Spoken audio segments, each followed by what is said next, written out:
탁월한 인생을 사는 법이라는 제목으로 우리가 말씀의 은혜를 함께 나누기를 원합니다. 사람은 다 그렇지 않습니까? 누구나 탁월한 인생을 살고 싶어 합니다. 누구나 잘 살기를 원합니다.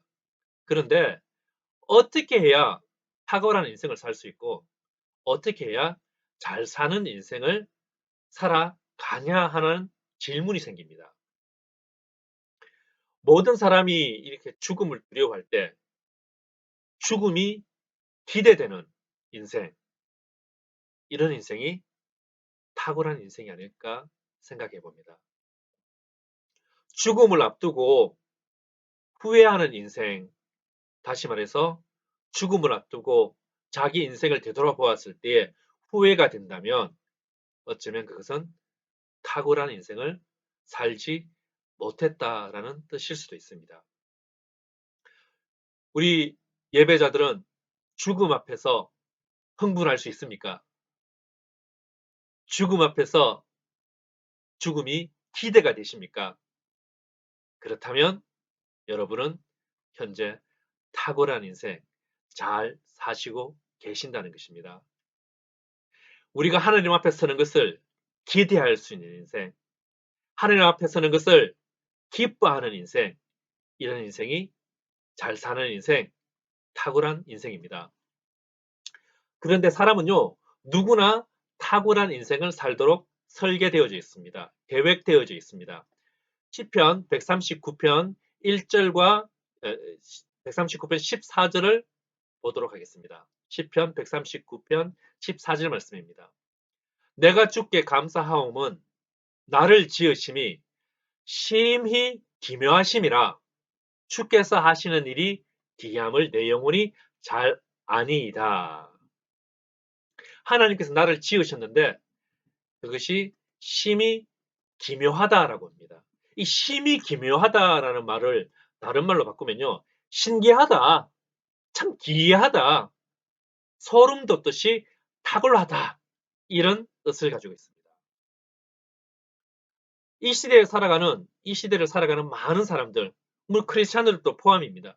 많은 사람들이요, 탁월하다라는 것보다는 어떻게 됩니까? 다른 사람과 비교를 하고 또 그 비교 가운데 절망을 하게 되고 그 절망 가운데 스스로가 약하게 그렇게 살아갑니다. 그런데 다시 한번 말씀드리지만 성경은요, 우리는 탁월한 인생을 살게끔 기획되어 있다, 계획되어 있다라고 분명히 말씀하고 있다는 사실입니다. 하나님께서 너는 불량품이야, 너는 잘못 만들어졌어, 이렇게 말씀하시지 않습니다. 하나님은 이런 불량품의 하나님이 아니십니다. 하나님은요, 우리를 탁월하게, 심히 기이하게 우리를 만드셨습니다. 그러면 탁월한 인생의 시작은 어디에서부터 시작해야 되겠습니까? 탁월한 인생은요, 변화부터 시작돼야 됩니다. 변화.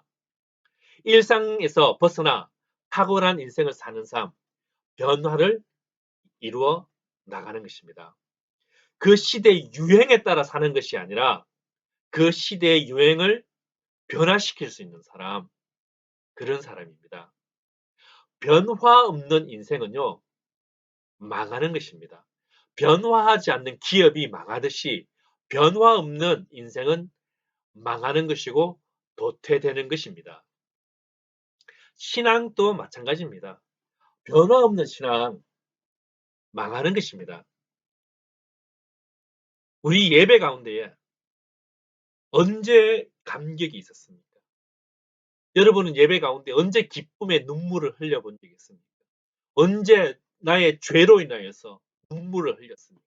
언제 말씀으로 인하여서 내가 승리자가 될 수 있구나, 이런 것을 느껴보았습니까? 우리 신앙에도 변화가 없으면요, 우리 예배에 감격이 없습니다. 저는 여러분들에게 신앙에 변화가 있기를 바랍니다. 이 예배가, 오늘 드려지는 이 예배가 변화의 예배, 감격의 예배, 또한 승리의 예배가 되기를 축복합니다. 아브라함은요, 변화하는 인생을 살았습니다. 변화하는 인생. 인생. 이름부터 아브람에서 아브라함으로 바뀌었습니다. 하나님께서는요, 아브라함에게 변화를 요구했습니다. 직접적으로 요구했습니다. 우리 1절과 4절 말씀을 다시 한번 보도록 하겠습니다. 오늘 본문 1절과 4절 말씀입니다. 이렇게 말씀하고 있죠. 여호와께서 아브라함에게 이르시되 너는 너의 고향과 친척과 아비의 집을 떠나 내가 네게 보여줄 땅으로 가라.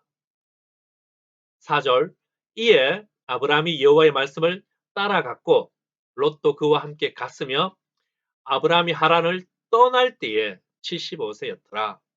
우리 1절과 4절에 여기 보면 1절과 4절에 공통적으로 나타나는 단어가 하나 있습니다. 무엇인 줄 아시겠습니까? 공통적으로 나타나는 단어는 떠나, 떠날, 떠나다라는 단어입니다. 떠나다.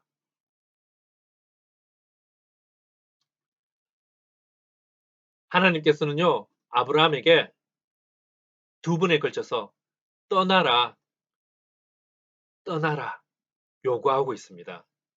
이런 변화가 이 아브라함이라는 이 인물을 탁월한 인생을 살게끔 만들었다는 것입니다. 그렇다면 아브라함이 떠난 것은 어디입니까? 아브라함이 떠난 곳. 아브라함이 떠난 곳은요, 첫 번째로 우리가 생각해 볼 수 있는 것은 죄에서부터 떠났다는 사실입니다. 죄에서. 믿음의 조상이라 불리는 사람입니다. 이 믿음의 조상이라 불릴 만큼 믿음이 좋았던 이 사람이 어디서 태어났냐면요. 우상숭배 가정 속에서 태어났다라고 성경이 이야기합니다.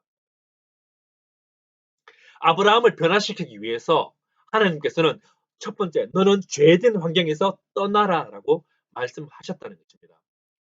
여러분, 변하고 싶습니까? 삶을 바꾸고 싶습니까? 내 인생 짐승 같아 보였지만 이제 사람처럼 살고 싶습니까? 그렇다면 죄된 것들에서 떠나야 합니다. 죄를 기뻐하면서, 죄를 탐닉하면서 우리는 죄에서 승리할 수가 없습니다. 시편 1편 4절은 이런 말씀이 있습니다. 제가 읽어드리겠습니다. 시편 1편 4절에는 악인은 바람에 나는 겨와 같다. 악인은 바람에 나는 겨와 같다. 죄된 장소에서 떠나는 것이 손해가 될 때가 있습니다. 하지만 성경은 그것을 떠나라고 이야기합니다. 다니엘이라는 사람을 기억하십시오. 뜻을 정했습니다. 뜻을 정하고 죄에서 떠났습니다. 그가 뜻을 정한 것이 무엇입니까? 겨우 고기 안 먹겠다는 것입니다. 그런데 이 고기가 어떤 고기입니까? 우상에게 바쳐진 고기는 먹지 않겠다. 이것 하나 결단하고 떠났습니다. 그런 떠남으로 인해서 그는 다니엘이라는 이 인물은 탁월한 인생을 진짜 잘 사는 인생을 살았다는 것입니다. 요셉이라는 인물이 기억하십니까? 요셉이라는 인물. 요셉이 젊었을 때에 보디발의 집에서 그 보디발의 부인이 옷 벗고 쫓아왔습니다. 여자가 막 쫓아왔습니다. 우리 형제님들만 속으로 대답할 수 있기를 바랍니다. 우리 형제님들만.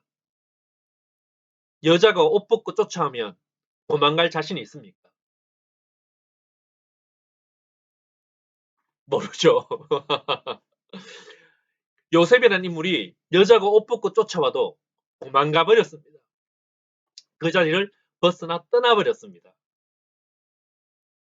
그러자 그는 탁월한 인생을 살았다는 것입니다. 탁월한 인생은요, 죄에서 떠나는 것입니다. 죄에서 떠나는 것. 어떤 사람은 이렇게 말할 수 있습니다. 어떻게 그렇게 갑자기 떠납니까? 라고 말할 수 있습니다. 그러나 이 말은 틀린 말입니다. 탁월한 인생을 살고 싶으면요, 즉시 떠나야 됩니다. 지금 바로 떠나야 됩니다. 우리가 만지지 말아야 될 것들이 있습니다. 만지지 말아야 될 것들은요, 만지면 안 됩니다. 어떤 것들입니까? 결혼하신 분들은요, 다른 여자, 다른 남자 만지면 안 됩니다. 물론 처녀 총각들도 선남 선녀들도 마찬가지입니다. 이 여자 저 여자 이 남자 저 남자 다 만지면 안 됩니다. 만지지 말아야 될 것이 또 있습니다. 돈입니다. 내가 정당하게 벌은 돈은 내가 정당하게 만져야죠. 그것을 본인이 원하는 곳에 잘 사용하시면 됩니다. 그러나 때로는 우리가 만지지 말아야 할 돈이 있습니다. 그런 것들은 만지면 안 됩니다. 또 다른 것이 있습니다. 가지 말아야 할 장소가 있습니다. 그런 곳에 가면 안 됩니다. 가면 안 됩니다. 탁월한 인생은요, 죄된 자리에서 떠나는 것입니다. 이것이 하나님의 마음이며 하나님의 말씀입니다. 죄에 붙들릴 것이 아니라 하나님한테 붙들리는 인생 되시기 바랍니다. 고백할 수 있길 바랍니다. 나는 하나님의 것입니다. 나는 하나님의 것입니다. 아브라함은 75살 동안 우상을 섬기던 그곳에 살았습니다. 그곳에서 함께 죄짓고 살았습니다. 즐겁고 행복하게 살 수도 있었을 것입니다. 그러나 하나님은 떠나라고 합니다. 그런 죄에서 떠나라고 합니다. 이것이 신앙의 결단입니다. 신앙의 결단. 여러분, 죄에는 기쁨이 있습니다. 죄에도 행복이 있습니다. 75년 동안 죄와 살던 아브라함이 탁월한 인생을 살 수 있었던 것은요, 죄에서 떠났기 때문입니다. 죄의 행복이 있다, 죄의 기쁨이 있다 하라면 이해가 안 되십니까? 아마 여러분 잘 아실 것입니다. 죄의 기쁨이 있고 죄의 행복이 있다는 거. 이러다 내 인생 망하겠구나라고 생각될 때요, 그때 잘라내셔야 됩니다. 그때 떠나셔야 됩니다. 여러분, 죄라는 것이 무엇입니까? 아무도 모르는 게 죄입니다. 아무도 모르는 게 죄입니다. 부모님도 모르고 남편도 모르고 부인도 모르고 남친도 모르고 여친도 모르는 거, 아무 형제도 모르는 거, 그게 뭐라고요? 그게 죄예요. 그런데 누가 압니까? 당신이 알고 있습니다. 당신이. 당신만은 그 죄를 알고 있습니다. 또 누가 알고 있습니까? 하나님이 알고 있습니다. 그래서 하나님께서는 이렇게 말합니다. 죄에서 떠나라. 지금 이 시간에 예배드린 우리 예배자분들께서는 주님의 손에 붙들릴 수 있길 바랍니다. 그래서 죄에서 떠날 수 있는 용기와 믿음을 결단할 수 있길 바랍니다. 두 번째로는요, 게으름에서 떠나는 것입니다. 게으름. 아브라함이 태어난 곳은 어디냐면요, 75살까지 산 곳은 우르라는 곳입니다. 그리고 하란이라는 곳을 갔다가 최종 목적지는 가나안입니다. 하나님께서 떠나라 했을 때 목적지는 가나안입니다. 우리 잠시 여기 PPT 잠시 보시겠습니다. 보이십니까? 자, 이곳에서 이곳이 우르라는 곳입니다. 우르. 여기가 메소포타미아 문명의 발생지죠. 문명의 발생지. 이곳에서 아브라함이 태어났고 75살까지 살았습니다. 이곳에서 아브라함이 출생을 했습니다. 그리고 최종 목적지는 어디라고요? 최종 목적지는 가나안이라는 곳입니다. 가나안 땅. 그런데 아브라함의 여정의 화살표가 어떻게 되어 있습니까? 가다 보니까 위로 올라갑니다. 위로 여기 하란이라는 곳에 가게 됩니다. 중간 경유지입니다. 중간 경유지. 아브라함은 우르를 떠나서 목적지인 가나안으로 바로 갔어야 되는데 우르라는 곳에서 한참을 살다가 그곳에서 가족이 죽기도 합니다.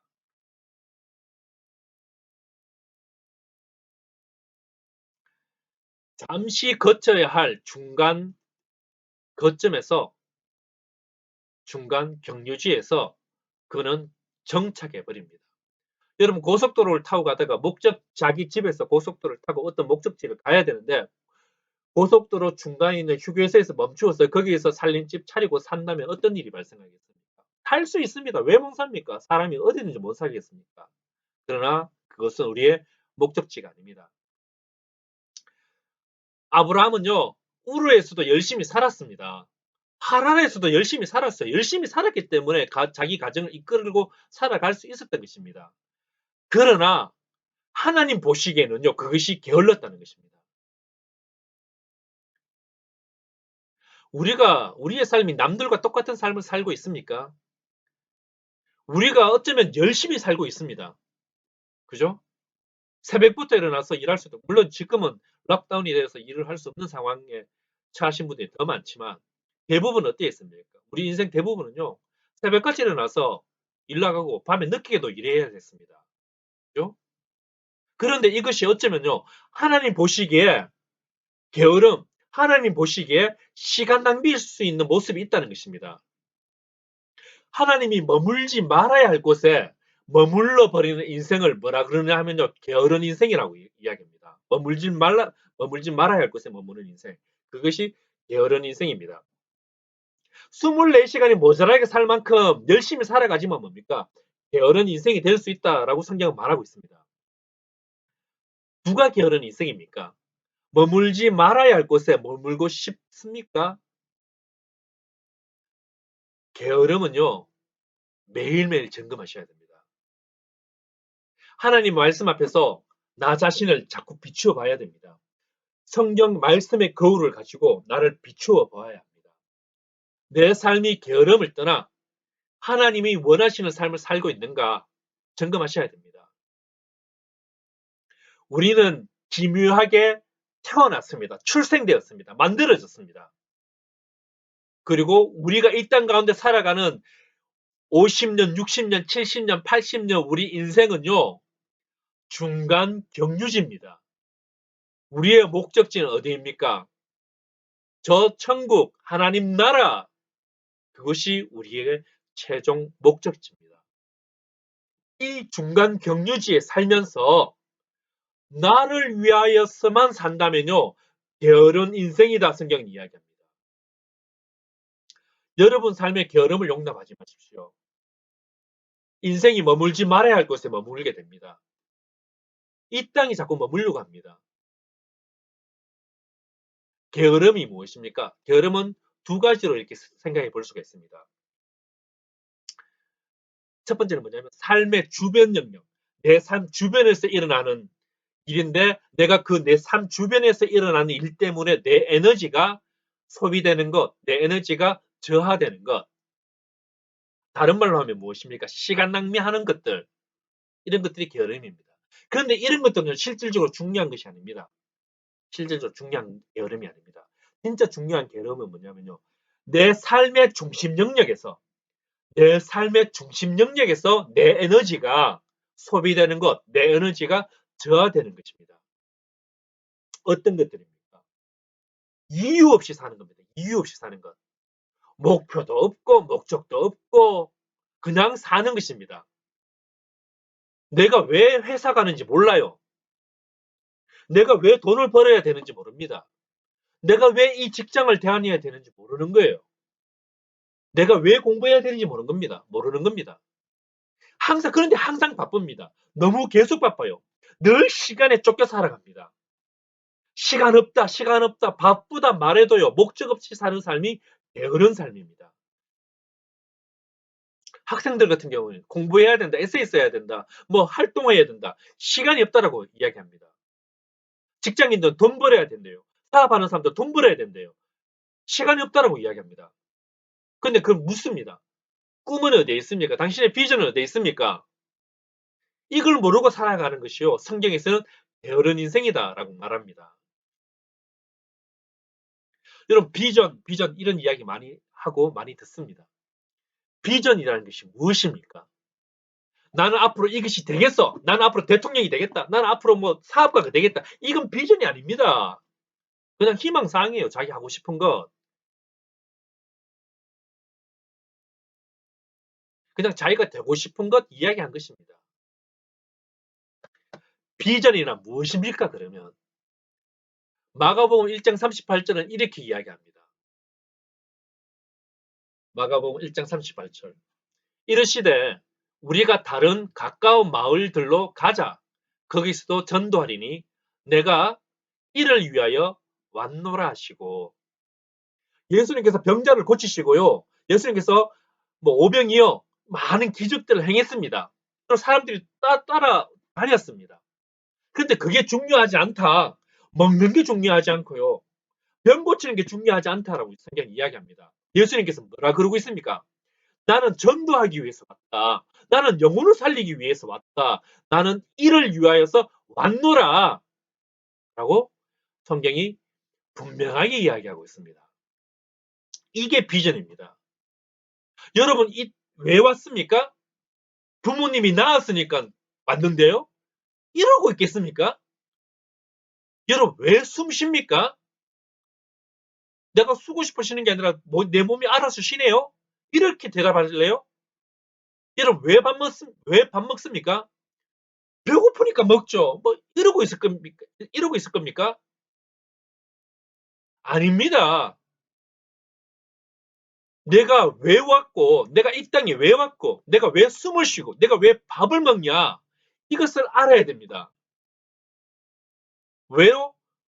영혼을 사랑하기 위해서, 영혼을 구원하기 위하여서, 하나님 나라를 이 땅 가운데 세우고 이 땅 가운데 건설하고 하나님 나라를 확장하기 위하여서 하나님의 뜻이 하늘에서 이루어진 것처럼 땅에서도 이루게 하기 위하여서 내가 기묘하게, 신기하게, 신비롭게 만들어진 겁니다. 그래서 이 땅에 온 거예요. 여러분, 어떻게 살려고 이 땅에 왔습니까? 어떻게 살려고 살아가고 있습니까? 일주일에 한 번 예배 드림으로 나는 하나님께 내 할 일 다 했다. 그러고 있을 겁니까? 하나님은요, 당신이 이 땅에 태어난 이유와 목적을 분명히 알고 있습니다. 그 이유와 목적을 알기 때문에 예수님께서는요, 자신의 생명을 걸고 자신의 목숨을 바쳐서 십자가에 죽으심으로 뭡니까? 내가 네 대신 죽어줄게. 그리고 영생을 줄게. 너는 이 땅에서 나 대신, 예수님 대신 복음 전하며 살아라. 라는 뜻입니다. 삶의 중심 영역에서 여러분 중심에서요, 에너지를 가지고 살아가십시오. 게으름을 치유할 수 있는 방법은 무엇입니까? 게으름을 치유할 수 있는 방법은 부지런함이 아닙니다. 부지런함이 아니에요. 단순히 오늘부터 나는 그러면 난 부지런하게 열심히 살겠다. 이 결심만으로 안 돼요. 가장 적절한 방법은 뭔지 압니까? 게으름을 바꿀 수 있는, 게으름을 치유할 수 있는 가장 좋은 방법은요, 내 안에, 내 속에 불꽃을 다시 일으키는 겁니다. 불꽃을. 내 속에 있는 열정. 한때 나는 저랬지.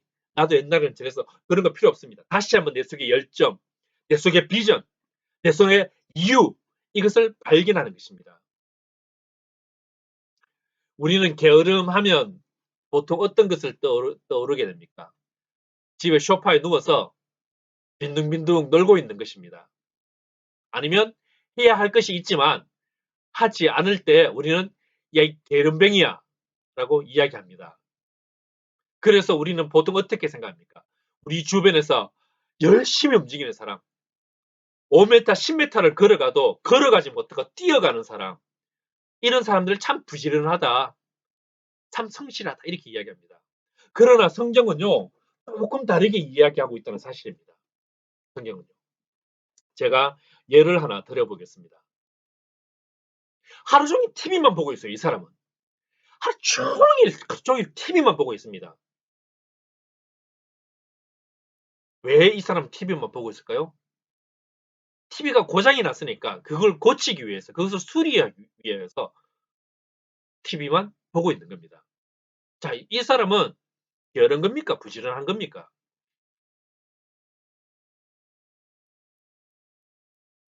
게으르다 우리가 말할 때는요, 성경에서 말하는 게으르다 말하는 것은 내가 하고 싶은 대로만 움직일 때 게으르다 이렇게 표현합니다.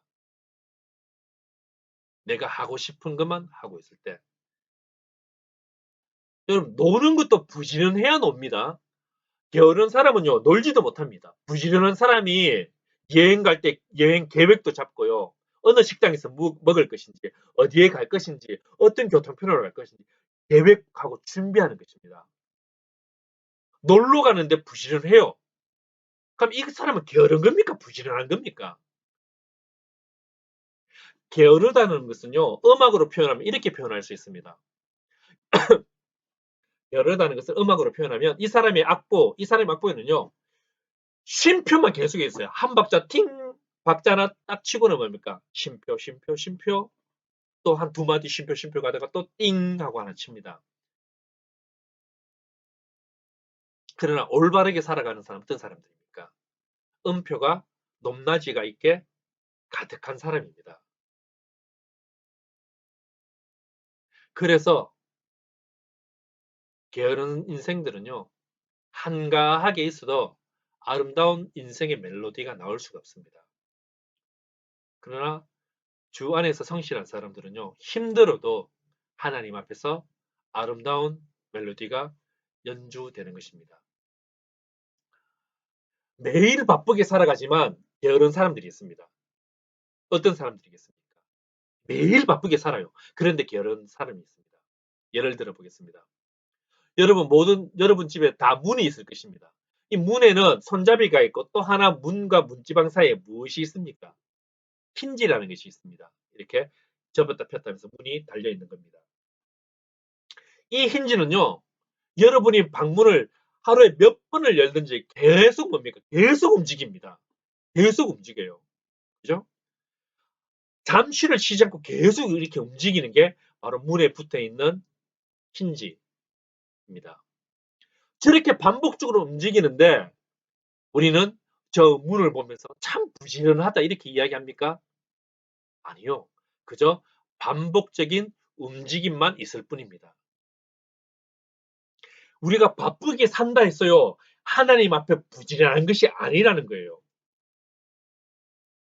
내가 무엇을 하고 있는지, 내가 그것을 왜 하고 있는, 왜 하고 있는지, 이것을 통해서 하나님께서 어떻게 영광 받으실 것인지, 이걸 모르면요, 육체는 분주하게 살아가도 단지 분주한 겁니다.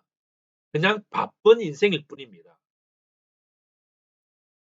육체적으로 볼 때는 게으른 삶이 아닐 수는 있지만 그의 내면 세계는 뭡니까? 하루 종일 노는 사람과 별반 차이가 없습니다. 별다를 게 없습니다. 내 영혼에 대한 참된 변화가 없는 것에 대해 고민과 변화되지 않는 내 삶의 그런 진지한 생각, 그런 근심들, 진리를 알고자 하는 그런 열정, 열심, 하나님의 은혜를 사모하는 그런 열정, 그런 사모함이 없으면요. 어쩌면 우리는 부지런한 종교인입니다. 부지런한 종교인. 부지런한 종교인 때문에 교회가 힘이 되는 것입니다. 일은 진짜 열심히 합니다. 진짜 많이 합니다. 근데 왜 하는지 모르니까 시켜서 하니까 자기 마음에 안 드니까 분쟁이 생겨나가는 것 아니겠습니까? 이런 분들은 종교인은 될지 몰라도 주님께서 원하시는 부지런한 신앙인은 될 수가 없습니다. 게으름의 원인은 무엇입니까? 자기를 사랑하기 때문에, 나를 사랑하기 때문에. 아무리 게으른 사람이라도 자기가 하고 싶은 것에서는 열심을 다합니다. 자기가 좋아하는 것을 위해 잠시 바쁘게 움직일 뿐입니다. 자기 중심적인 사람이 있다면 그 사람은 부지런해 보일지라도 게으른 사람인 것입니다. 게으름은 우리 삶의 거룩한 목표를 따라가기보다는 지금 당장 내가 어떻게 하면 좀 더 편하게 살 수 있을까? 어떻게 하면 내가 더 모을 수 있을까? 여기에만 자기 중심적으로만 살아가는 것입니다. 75살의 이 아브라함을 보십시오. 어쩌면 지금 우리로 비교한다면 혼자 일어날 힘도 없을 수도 있습니다. 어쩌면 능력이 부족할 수도 있습니다. 그러나 그런 그가 75살에 25살짜리도 아니고 75살에 그가 비전이 들어온 거예요.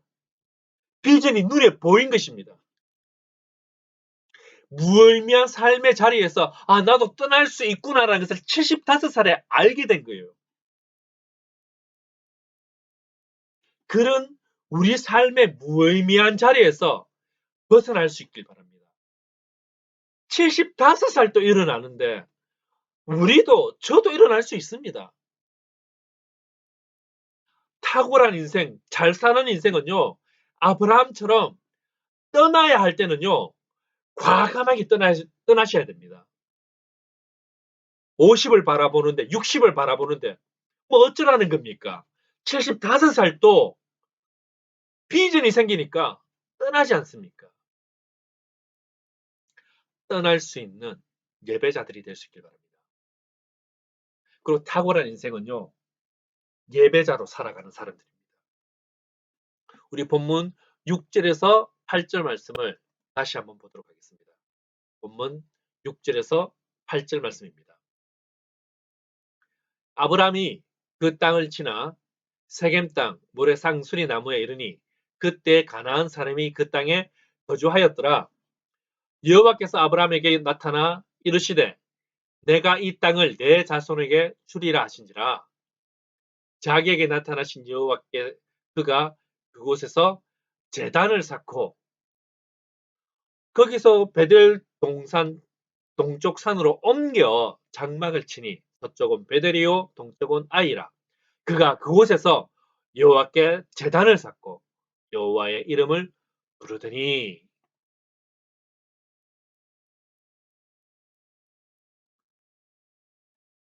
아브라함이 탁월했던 이유가 무엇입니까? 아브라함이 탁월했던 이유는요, 그는 가는 곳마다 제단을 쌓았다. 요즘 우리말로 하면 무엇입니까? 가는 곳마다 예배를 드렸다고 이야기합니다. 가나안에 도착해서 제일 먼저 한 일이 뭡니까? 집장만 하는 일이 아니었습니다.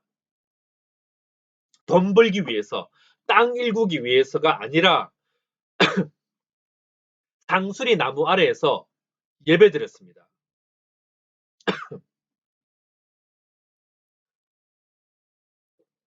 또한 8절, 아까 보았던 그 8절처럼 어떻겠습니까? 장막을 옮겨서 다른 곳에 이사 가서도 또 뭡니까? 또 예배를 드렸대요. 탁월한 인생, 부모한테 물려받는 거 아닙니다. 우리 예배자 중에 나는 부모 덕이 없다 혹시 생각하시는 분들이 있습니까? 아니요. 탁월한 인생은요, 부모로부터 물려받는 게 아닙니다. 탁월한 인생, 지식이 있어야 된다, 좋은 대학 나와야 된다, 좋은 직장 다녀야 된다, 능력이 있어야 된다. 아닙니다.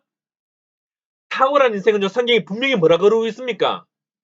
예배 드렸다고 이야기해요. 제단을 쌓았다고 이야기하고 있습니다. 아멘이십니까?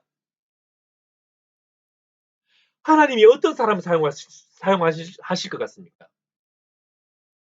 하나님이 어떤 사람을 사용할 것 같아요?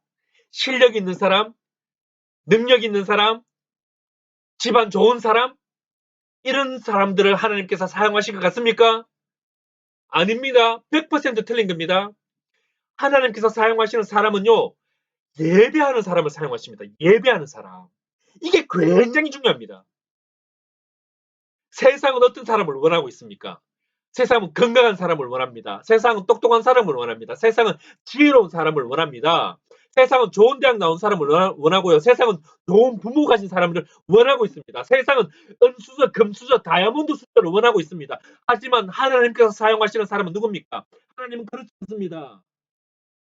하나님은 예배의 힘을 가지고 있는 사람, 예배의 능력을 아는 사람, 예배를 기대하는 사람, 이런 사람들을 사용하십니다. 아멘. 요한복음 4장 23절은 이렇게 말씀하시고 있습니다. 요한복음 4장 23절. 이 말씀을 다 같이 읽어보겠습니다. 요한복음 4장 23절 말씀입니다. 자, 시작. 아버지께 참되게 예배하는 자들은 영과 진리로 예배할 때가 오나니 곧 이때라. 아버지께서는 자기에게 이렇게 예배하는 자들을 찾으시느니라. 하나님께서 찾는 사람이 누구라고요? 예배 드리는 사람. 하나님께서 찾으시는 사람은요, 은수저, 금수저, 다이아몬드 수저 아니에요. 여러분 대학이 아닙니다. 여러분이 어떤 집에 사느냐, 어떤 직장을 다니느냐, 여러분 자녀가 어떤 일을 하느냐, 그런 사람을 찾지 않습니다.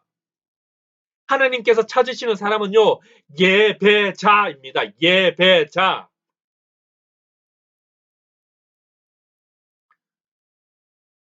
하나님께서는 이렇게 예배하는 사람을 찾으십니다. 돈, 직장, 좋은 대학이 아니라 이 자리에 예배하고 있는, 예배 드리는 시간을 아까워하지 않는, 예배를 위하여서 아침에 일어나 정리정돈하는 사람, 이런 사람을, 예배를 위해서 기도하는 사람, 예배를 기대하는 사람, 예배의 은혜를 사모하는 사람, 이런 사람을 찾고 있습니다.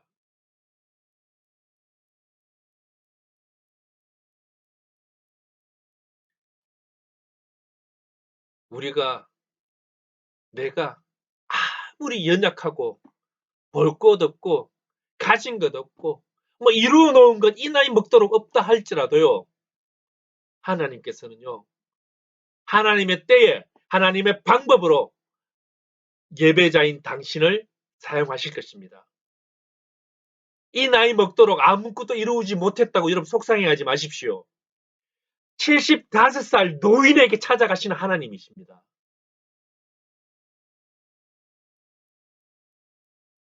이방신을 섬기고 있던 사람 앞에 하나님이 찾아가서 예배 드림으로 하나님은 아브라함을 사용했습니다. 심리학 용어 중에 윤형 본능이라는 단어가 있습니다. 말이 있습니다. 윤형 본능.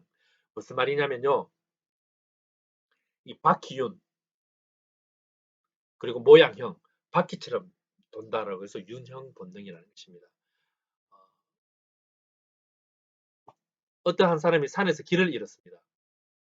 구조대가 찾아다녔습니다. 그리고 13일 만에 이 사람을 찾아냈습니다. 찾아냈는데 이 사람이 산에서 이렇게 자면 죽을 것 같아서, 추워서 얼어 죽거나 죽을 것 같아서 계속 걸어 다녔던 겁니다. 잠시 졸다가 또 걷고, 잠시 졸다가 또 걷고, 그렇게 13일 동안 계속 걸었다고 합니다. 걷다 보면 어느 지점에 도착하겠지, 사람을 만날 수 있겠지 싶어서 계속 걸어 다녔다고 합니다. 그렇게 13일 동안 걸어 다녀서 겨우 구조대에서 이제 발견되었습니다.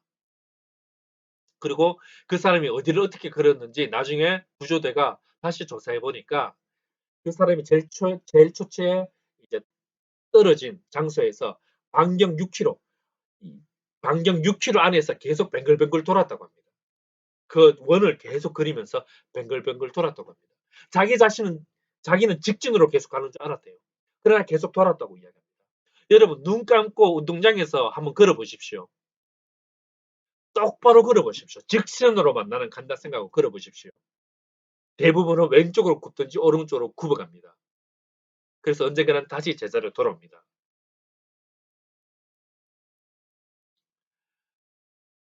사람이 그렇습니다. 우리가요, 자기는 인생을 직진으로 올바로 똑바로 가는 것처럼 살아간다고 다 생각합니다. 앞만 보고 간다라고 생각합니다.